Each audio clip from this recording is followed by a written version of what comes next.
Kalau zaman sekarang kan enggak. Kalau kita bahas tentang ya jual beli, luar biasa. Ya, kebohongan-kebohongan yang terjadi di dalamnya. Ya, macam-macam trik orang-orang untuk melakukan banyak kebohongan. Padahal orang muslim itu kalau baca surat Al-Mutaffifin aja, ya surat Al-Mutaffifin aja harusnya sudah kulitnya merinding membayangkan betapa kerasnya ancaman Allah terhadap orang yang melakukan kecurangan ya dalam perdagangan, artinya gak jujur. Dan ingat ya, berdagang itu adalah profesi yang sangat-sangat mulia. Berdagang loh, berdagang profesi yang sangat mulia. Ya, kenapa sangat mulia? Karena kita bisa katakan satu-satunya profesi yang ditegaskan kehalalannya oleh Allah cuma berdagang. Yang ditegaskan kehalalannya, bukan berarti yang lain nggak halal. Karena perkara dunia itu selama tidak ada larangannya maka statusnya adalah halal. Ya, itu statusnya halal. Tapi yang secara lugas dan tegas disebutkan halal itu berdagang. Ya, itu berdagang. Kan dalam surah Al-Baqarah ketika Allah berbicara tentang riba, Allah mengatakan apa? Wa ahallallahu al-bai'a wa harramar riba. Kan jelas. Allah menghalalkan jual beli dan mengharamkan riba. Pertanian dibahas dalam Al-Qur'an, enggak dibahas dalam Al-Qur'an, ya. Artinya kehalalannya tidak disebutkan secara tegas dalam Al-Qur'an, walaupun pertanian itu sendiri tegas. Pertanian itu sendiri halal. Tapi yang disebut oleh Allah secara tegas dia itu halal adalah jual beli. Yang artinya kata para ulama, jual beli ini adalah profesi yang sangat-sangat mulia.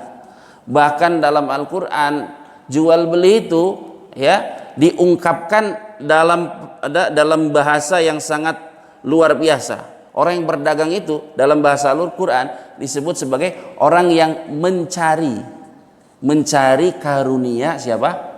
Allah. Ya, kata Allah Subhanahu wa taala dalam surah Al-Jumu'ah. Surah Al-Jumu'ah Allah mengatakan fa idza qudiyatis salatu fantashiru fil ard. Lanjutannya wabtaghu min fadlillah. Kan seperti itu. Carilah karunia Allah. Kata para ulama, carilah karunia Allah maksudnya adalah berdagang. Disebutkan juga dalam surat Al-Muzammil.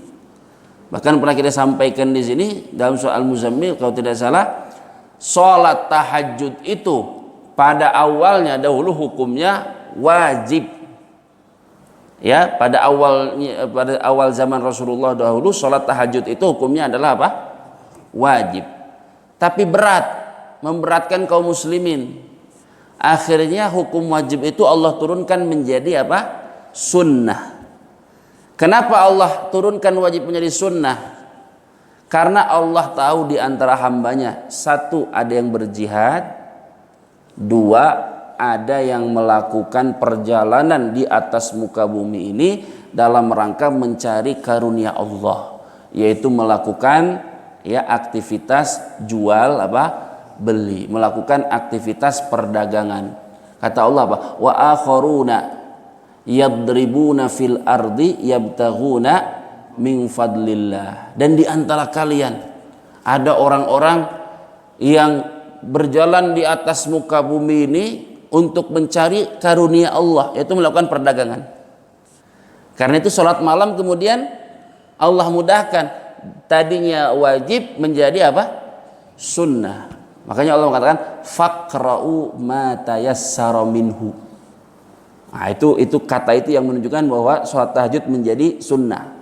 Bacalah apa yang mudah bagimu untuk membacanya. Ya, maka sholat tahajud menjadi sunnah. Ya, karena apa? Karena Allah tahu di antara hambanya ada yang berjihad.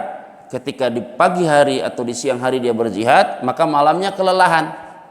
Ada juga hamba-hambanya di pagi harinya itu, di siang harinya dia berbisnis. Ya, pergi ke satu daerah ke daerah lain dalam rangka untuk melakukan perdagangan. Karena itu malamnya dia lelah. Karena itu Allah Subhanahu wa taala maafkan. Allah jadikan yang wajib itu menjadi sunnah. Ini artinya berdagang itu luar biasa. Digandengkan oleh Allah dengan apa itu namanya? Dengan jihad fisabilillah, dengan berjuang di jalan Allah. Tapi ingat, perdagangan yang baik dan berkah itu perdagangan yang disertai dengan apa? Kejujuran. Ya, kejujuran. Kalau tidak ada jujur, berkahnya diangkat. Ya, berkahnya bukan untungnya. Untungnya bisa dapat, tapi berkahnya apa? Diangkat. Itu kata Rasulullah. Ayo percaya nggak sama Rasulullah? Gitu. Ya, tinggal kita percaya nggak sama Rasulullah. Kata Rasulullah sallallahu alaihi wasallam, al-bayyani bil khiyari ma lam yatafarraqa. Dua orang yang bertransaksi itu memiliki hak khiyar, memiliki hak untuk melanjutkan atau membatalkan akad. Ya, malam yatafarraqa, selama kedua-duanya belum berpisah. Masih boleh membatalkan apa? Akad selama belum berpisah. Kemudian kata Rasulullah sallallahu alaihi wasallam, fa in sadaqa wa bayyana burika lahuma fi bai'ihima. Kalau dua-duanya jujur, pembelinya jujur, penjualnya juga apa? Jujur. Memang pembeli ada yang nggak jujur, ada. Belinya pakai uang palsu, ya kan? Belinya pakai uang apa? Palsu. Atau bilang apa? Menyampaikan informasi yang dusta. Misalnya, Pak, ini HP harganya berapa? 1.200.000. Kemarin saya tanya di toko samping harganya 500.000. Padahal dia nggak pernah, ya, demi untuk menurunkan harga dia berdusta. Fa in sadaqa wa bayyana.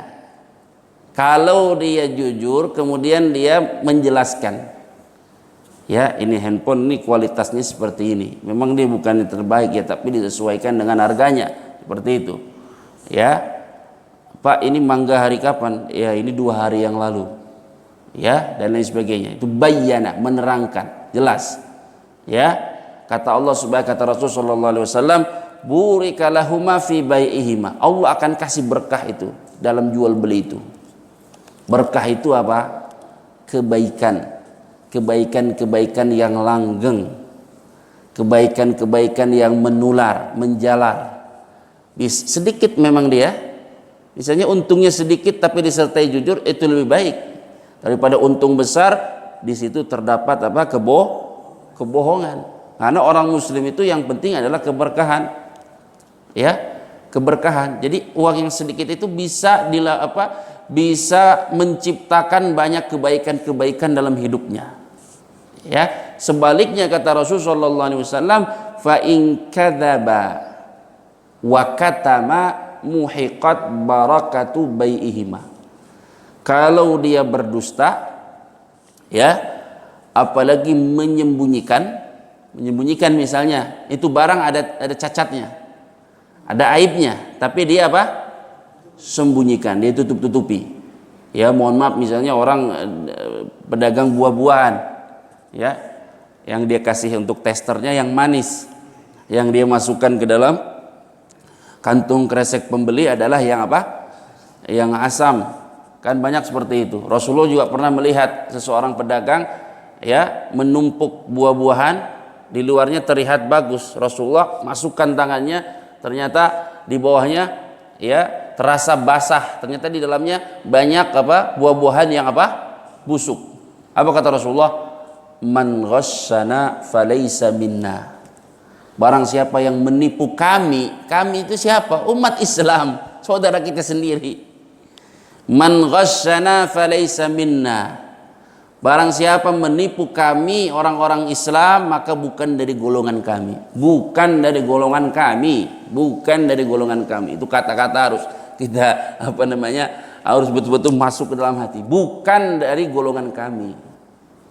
Ya, kita ingin bertemu sama Rasulullah atau enggak? Itu. Berapa banyak umat Rasulullah? Berapa banyak kira-kira umatnya Rasulullah?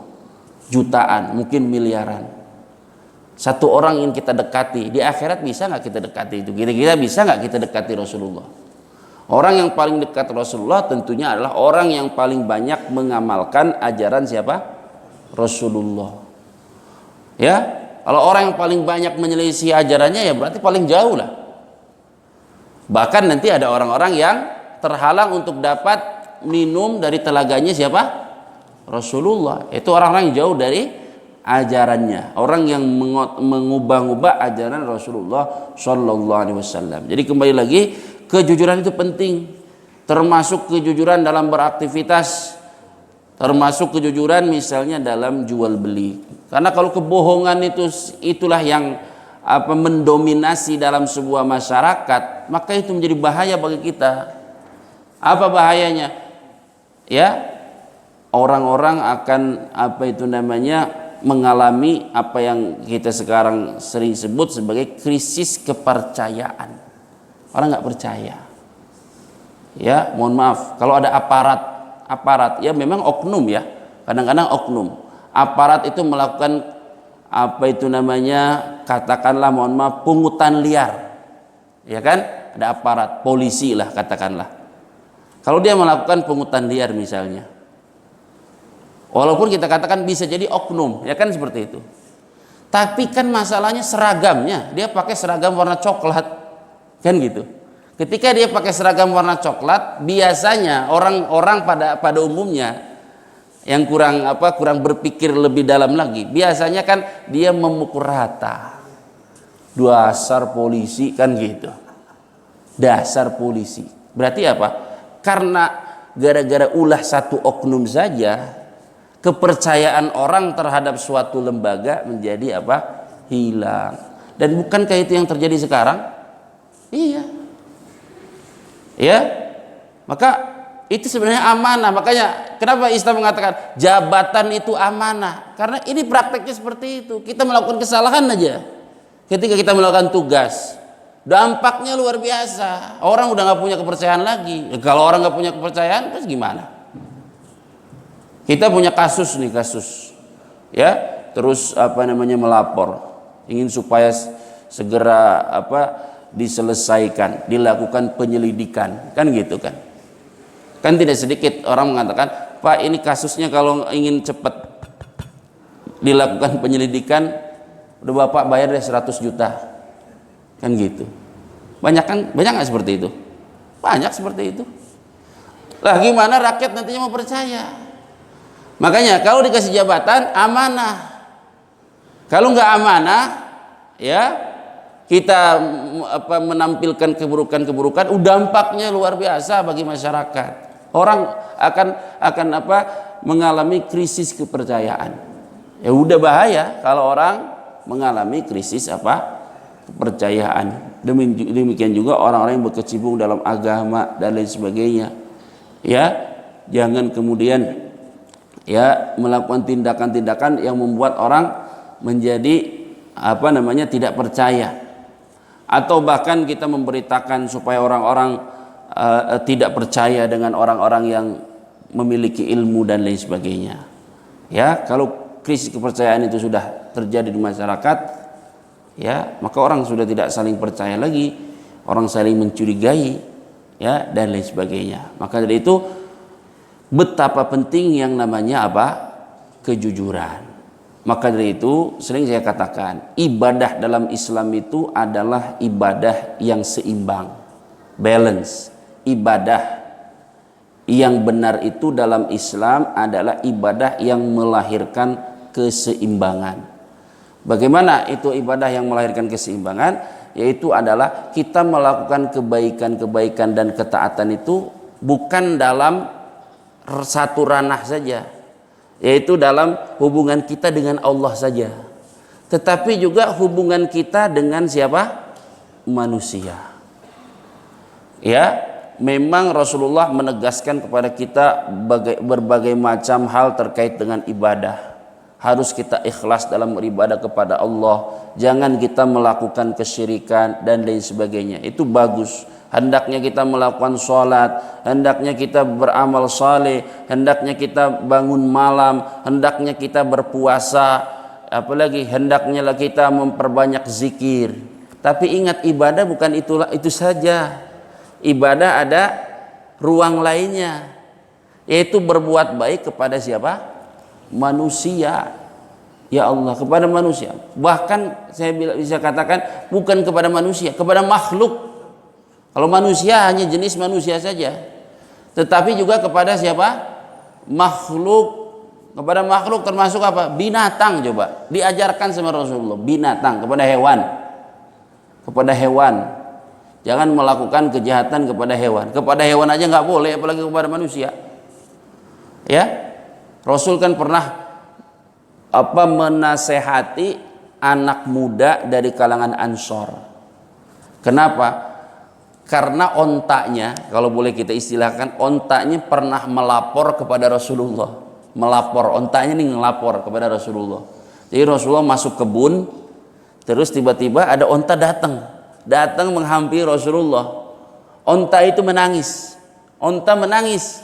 Di hadapan Rasulullah menangis. Oh, Rasulullah paham. Onta itu ternyata selama ini ya dizolimi oleh pemiliknya. Maka Rasulullah mengatakan, ini pemiliknya siapa? Ini siapa pemiliknya? Maka anak muda dari kalangan Ansor datang dan mengatakan, aku adalah pemiliknya wahai Rasulullah. Kata Rasulullah, sesungguhnya onta ini mengadu kepadaku bahwa selama ini engkau membuatnya lapar. Engkau membuatnya apa? Lapar, tidak kasih makan. Itu loh kepada onta. Kepada apa? Onta. Harusnya pertanyaan berikutnya, kalau kepada manusia gimana? Ya, yang jauh lebih mulia daripada onta. Kita pekerjakan orang, kita jadikan dia pegawai, kita kuras tenaganya, ya, kita kuras tenaganya, ini suruh kerja terus. Pertanyaannya, seringkali haknya tidak ada kita kasih. Padahal ini agama luar biasa. Agama ini luar biasa. Kata Rasul kan, ya, atul ajira ajrahu qabla an yajiffa araquhu, kan seperti itu. Berilah orang-orang pekerja itu upahnya sebelum keringatnya apa? Kering. Bukan berarti harus diperhatikan ini keringatan atau enggak. Tetapi haknya harus segera apa? Ditunaikan. Haknya harus segera ditunaikan. Banyak orang-orang muslim ini nggak paham seperti ini. Ini agama luar biasa. Onta aja sama Rasulullah dibela haknya loh. Onta. Rasulullah panggil pemiliknya. Siapa pemiliknya? Saya. Engkau telah membuat onta ini. Onta ini melapor kepadaku bahwa engkau telah membuatnya lapar, nggak pernah dikasih makan, dan engkau telah membebaninya di luar kemampuannya. Kemudian kata Rasulullah, ittaqullah. Takwalah kalian kepada Allah. Kata takwa itu cakupannya banyak. Setiap Jumat kita diingatin sama khotib, ya enggak? Bertakwalah kalian kepada Allah. Jangan bayangannya takwa sholat ya, puasa ya, enggak. Cakupannya luas. Kita kepada istri gimana? Kepada anak gimana? Coba kepada anak. Ya, banyak nggak orang tua itu nggak perhatian sama anaknya? Banyak nggak? Banyak, mohon maaf. Ya banyak, nggak dinafkahi, nggak melakukan kewajibannya. Saya termasuk orang yang tahu apa yang terjadi di pesantren. Banyak di pesantren itu anak-anak sampai lulus SPP pun nggak dibayar. Sampai lulus anak-anak itu sampai dia lulus dari pesantren SPP-nya nggak dibayar. Mungkin dia kira itu pengajarnya para malaikat yang nggak butuhkan makan dan apa? Minum. Lebih mirisnya lagi orang tuanya ketika dihubungi, Pak ini SPP-nya belum dibayar. Orang tuanya tidak terima. Yang seperti itu banyak nggak? Banyak. Ya, udah pokoknya kalau kegiatan-kegiatan agama itu seolah-olah udah gratis saja. Gitu. Ya, seolah-olah udah orang-orangnya di situ malaikat, orang-orang di situ tidak makan dan tidak apa? Minum. Oke lah, bisa lah yang berkecimpung di dalamnya katakanlah tidak makan, tidak minum, tapi dia punya istri. Tapi dia punya anak yang juga mau disekolahkan, kan gitu. Kadang-kadang kita kalau punya masalah kan ngadunya kepada orang ahli agama, ya enggak? Tapi orang ahli agama nggak pernah ngeluh kepada masyarakat biasa. Apa keluhan-keluhannya? Dan masyarakat kan nggak pernah mau, nggak tahu apa-apa, kan seperti itu. Yang penting semua tanggungan hidupnya diserahkan kepada dia. Banyak orang-orang seperti itu menitipkan anaknya. Sebenarnya bukan menitipkan, mohon maaf, mungkin lebih pantasnya membuang anaknya. Ya, ke pesantren-pesantren banyak seperti itu. Di sekolah-sekolah Islam juga seperti itu. Ya, kalau memang tidak mampu, betul-betul tidak mampu, ya nggak masalah. Tapi kalau mampu terus nggak diperhatikan, ya itu berarti kita orang tua yang tidak tanggung jawab. Nah, itu artinya ittaqullaha haqqa tuqatih. Bertakwalah kalian kepada Allah dengan sebenar-benarnya takwa. Takwa artinya ibadah betul-betul serius dengan penuh kejujuran, berusaha menjalani perintah Allah, menjauhi larangannya. Tapi yang seimbang, yaitu hubungan kita pada Allahnya baik, hubungan kita kepada manusia juga baik. Kalau sekarang enggak, ya banyak kita lihat adanya ketimpangan dalam kesolehan beragama. Ya, adanya ketimpangan. Terlihat dia ke masjid terus, ya enggak? Tapi ketika berhutang, wah luar biasa. Ya, enggak mencerminkan akhlak bahwa dia orang yang suka kemana? Masjid. Nah itu tidak sahabat yang didik oleh Rasulullah enggak seperti itu. Ya, itu saya sampaikan di majlis-majlis manapun, sahabat itu enggak seperti itu. Sahabat itu seperti apa? Seperti yang Allah gambarkan dalam surat Al-Fathu. Mereka itu Al-Fathu di surat terakhir itu, mereka ibadahnya bagus, tetapi kepada kaum muslimin juga hubungannya bagus. Itu saling sayang menyayangi. Apa kata Allah? Muhammadun Rasulullah. Muhammad itu utusan Allah. Walladzina ma'ahu, dan orang-orang yang bersamanya. Siapa? Para sahabat. Asyidda'u 'alal kuffari ruhama'u bainahum. Mereka tegas keras kepada orang-orang kafir yang memusuhinya, tapi ruhama'u bainahum, antar mereka sendiri saling mengasihi, menyayangi. Ya? Saling mengasihi, saling menyayangi. Itu ibadah. Ibadahnya juga kepada Allah baik. Kata Allah, tarahum ruk'an sujjadan yabtaghuna fadlan minallahi wa ridwana simahum fi wujuhihim min atharis sujud. Ibadahnya kepada Allah juga luar biasa. Engkau selalu lihat dia ruku dan sujud, salat. Jadi salatnya bagus, hubungannya kepada manusia juga bagus. Kalau sekarang kan sering terjadi ketimpangan. Dia salatnya bagus di saf pertama, bahkan dia itu salat tahajud, bahkan dia itu sholat malam, bahkan dia itu sholat di masjid terus. Tapi hubungannya dengan muslim kurang kurang bagus. Hasad, iri dengki, suka menebarkan berita-berita yang tidak benar. Apalagi tidak mengasihi orang muslim, mendustai orang muslim dan lain sebagainya. Ya, maka seperti itu, ya sesungguhnya ibadah kita belumlah sempurna. Maka itu yang namanya kejujuran sangat penting untuk kita tumbuhkan, ya, tumbuhkan dalam masyarakat muslim, ya. Yang pertama adalah kejujuran kita di hadapan Allah, bahwa ibadah-ibadah yang kita lakukan ini benar-benar mengharap ridha Allah Subhanahu wa taala. Ketika kita memberi masukan-masukan, ketika kita memberi nasihat, ketika kita memberi arahan, betul-betul didasari atas kejujuran, ketulusan, ya. Kemudian juga ya, hubungan kita dengan muslim juga hendaknya didasari, ya, oleh kejujuran. Karena kalau kepercayaan itu hilang, ya, maka sesungguhnya itu adalah kehancuran bagi suatu masyarakat, ya. Karena itu dalam Islam bukan hanya saja ibadah yang ditekankan, tetapi juga akhlak adalah merupakan bagian dari ibadah yang termasuk sangat-sangat ditekankan. Rasul ketika di Mekah sudah mengatakan, innama bu'ithtu liutammima makarimal akhlak. Tidaklah aku diutus kecuali untuk, ya, menyempurnakan akhlak-akhlak yang mulia. Terakhir yang ingin saya sampaikan adalah bahwa kita di dunia ini bisa bersandiwara. Bisa bersandiwara. Bisa nggak bersandiwara di dunia? Bisa bersandiwara. Bersandiwara di depan istri, di depan anak, di depan kaum muslimin, di hadapan siapapun pernah bisa bersandiwara. Tapi bisakah kita bersandiwara di hadapan Allah? Enggak bisa. Makanya orang jujur ya akan menjadi orang yang istimewa di hadapan Allah, akan mendapatkan gelar kejujuran oleh Allah. Sebaliknya, orang yang banyak dusta di hadapan Allah adalah seorang apa?